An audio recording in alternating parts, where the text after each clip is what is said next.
Ladies, just one more way that men and women are wired differently is when it comes to sex and how often we want sex and how often we think about sex.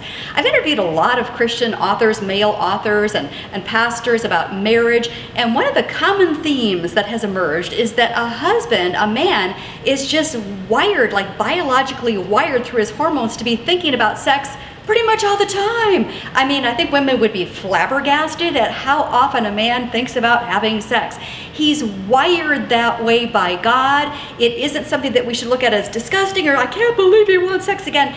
He is just wired this way. And one of the ways we can help our husbands is by working to have a robust sex life with them. Instead of saying, oh, not this again, we actually contemplate ways that we can build a healthy, robust sex lives with our husband so that our husbands are not tempted to satisfy that urge in an unhealthy and immoral way, such as through pornography or spending time with other women. Now, I'm not saying that we are responsible as wives for our husbands straying, but why would we set them up to be tempted because we're not really building a healthy, strong sex lives with our husbands?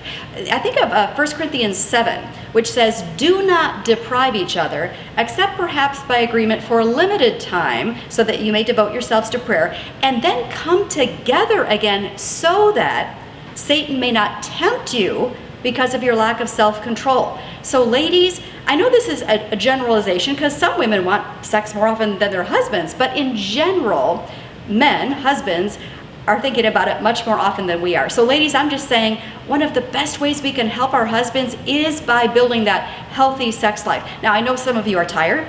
Many of you are tired. Many of you have little children hanging on your legs as you're trying to walk around the kitchen all day and you're like, oh, and now someone else wants something from me. Here's an idea.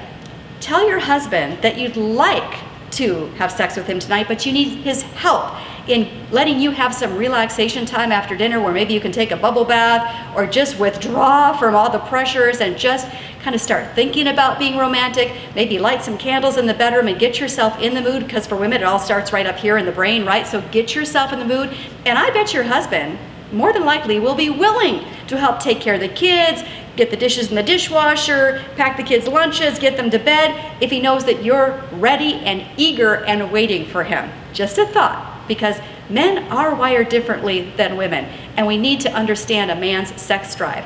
And here's a little added bonus. When your husband feels satisfied in this area of his life, most men they feel so much better about themselves. They're more confident, they're more productive, they're more eager to help around the house and do kind things for you. They could go out and slay dragons because their woman desires them. Just another little added bonus for you to think about.